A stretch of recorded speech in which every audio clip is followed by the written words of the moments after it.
தொடக்க நூல் புத்தகம் அதிகாரம் 14. ஆபிராம் லோத்தை மீட்டல். அம்ராபல் சினையார் அரசனாகவும் அரியோக்கு எல்லாசரின் அரசனாகவும் கெதர்லகோமர் ஏலாமின் அரசனாகவும் தீத்தால் கோமியின் அரசனாகவும் இருந்தபொழுது அவர்கள் சோதோம் அரசன் பெரா, கொமோரா அரசன் பிர்சா, அதிமா அரசன் சினாப்பு, செபோயிம் அரசன் செமேபர், பேலா அரசன் சோவார் ஆகியோருக்கு எதிராக போர் தொடுத்தனர்.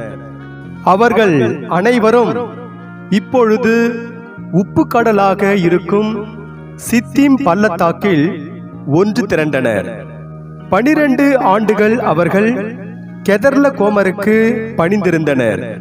ஆனால் 13ஆம் ஆண்டில் அவனுக்கு எதிராக கிளர்ச்சி செய்தனர். ஆனால் 14ஆம் ஆண்டில் கெதர்லகோமரும் அவருடன் இருந்த அரசர்களும் வந்து அஸ்தரோத்து கர்ணையுமிலிருந்த ராபாயரையும் காமிலிருந்த சூசியரையும் சாவே கிரியாத்திலுமிருந்த ஏமியரையும் சேயீர் மலைப்பகுதியில் இருந்த ஓரியரையும் பாலை நிலத்தின் எல்லையில் இருந்த ஏல்பாரான் வரை துரத்தி சென்று முறியடித்தனர்.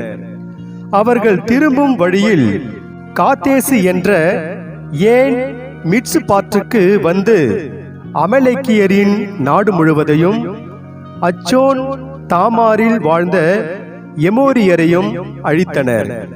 அப்பொழுது சோதோம் அரசனும் கொமோரா அரசனும் அதிமா அரசனும் செபோயிம் அரசனும் பேலா அரசன் சோவாரும் சென்று ஏலாம் அரசன் கெதர்லகோமருடனும் கோயிம் அரசன் தீத்தாலுடனும் சினையார் அரசன் அம்ராபலுடனும் எல்லாசர் அரசன் அரியோக்குடனும் ஆக 4 அரசர்கள் 5 அரசர்களுக்கு எதிராக சித்தீம் பள்ளத்தாக்கில் போர் தொடுத்தனர்.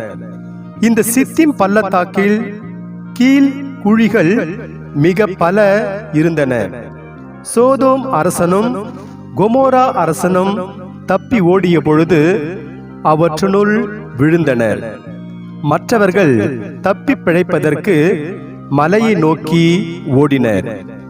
வெற்றி பெற்றவர்கள் சோதோம் கொமோராவில் இருந்த செல்வங்கள், உணவு பண்டங்கள் அனைத்தையும் கவர்ந்து கொண்டு அங்கிருந்து வெளியேறினர். அவர்கள் சோதோமில் வாழ்ந்த ஆபிராமின் சகோதரன் மகனான லோத்தையும் அவர் செல்வங்களையும் கவர்ந்து கொண்டு சென்றனர். தப்பித்து வந்த ஒருவன் எபிரேயரான ஆபிராமிடம் இச்செய்தியை அறிவித்தான். அப்பொழுது ஆபிராம் எசுக்கோல் ஆனேர் ஆகியோரின் சகோதரனான மம்ரே என்ற எமோரியனின் கருவாலி மரத்தோப்பில் வாழ்ந்து வந்தார். அவர்கள் ஆபிராமுடன் உடன்படிக்கை செய்து கொண்டவர்கள். தம் உறவினர் கைதியாக கொண்டு செல்லப்பட்டார் என்பதை கேள்வியுற்றதும் ஆபிராம் தம் வீட்டில் பிறந்து வளர்ந்து பயிற்சி பெற்ற 318 பேரை திரட்டிக்கொண்டு தான் வரை அவர்களை துரத்தி சென்றார். அவரும் அவர் ஆள்களும் அணி அணியாக பிரிந்து இரவில் அவர்களை தாக்கி தோற்கடித்தனர். தமஸ்குக்கு வடக்கே இருக்கும் ஓப்பா வரை அவர்களை துரத்தி சென்றனர். அவர் எல்லா செல்வங்களையும் மீட்டு கொண்டு வந்தார்.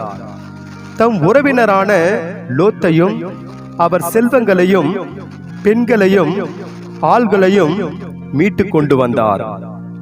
ஆபிராமுக்கு மெல்கிசேதேக்கின் ஆசி.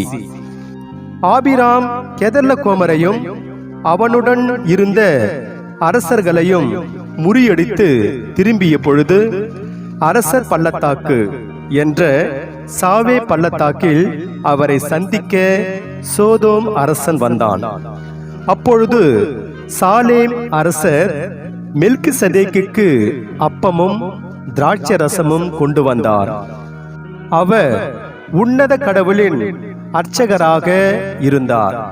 அவர் ஆபிராமை வாழ்த்தி, விண்ணுலகையும் மண்ணுலகையும் தோற்றுவித்த உன்னத கடவுள் ஆபிராமிற்கு ஆசி வழங்குவாராக. உன் எதிரிகளை உன்னிடம் ஒப்புவித்த உன்னத கடவுள் போற்றி போற்றி என்றார். அப்பொழுது ஆபிராம் எல்லாவற்றிலிருந்தும் அவருக்கு 10 பங்கை கொடுத்தார். சோதோம் அரசன் ஆபிராமிடம், ஆள்களை என்னிடம் ஒப்படைத்துவிடும், ஆனால் செல்வங்களை நீரே வைத்துக் கொள்ளும் என்றான். அதற்கு ஆபிராம் சோதோம் அரசனிடம், விண்ணுலகையும் மண்ணுலகையும் தோற்றுவித்த உன்னத கடவுளாகிய ஆண்டவருக்கு ஆணையிட்டு கூறுகிறேன், நான் தான் ஆபிராமை செல்வன் ஆக்கினேன் என்று நீர் சொல்லாதபடி உமக்குரிய அனைத்திலுமிருந்தும் ஒரு நூல் துண்டையோ காலணி வாரையோ நான் எடுத்துக்கொள்ள மாட்டேன். இளைஞர்கள் உண்டதை தவிர எனக்கு எதுவும் வேண்டாம். ஆனால் என்னுடன் வந்த ஆனேர், சுக்கோல், மம்ரே ஆகியோர் அவர்கள் பங்கை எடுத்துக்கொள்ளட்டும் என்றார்.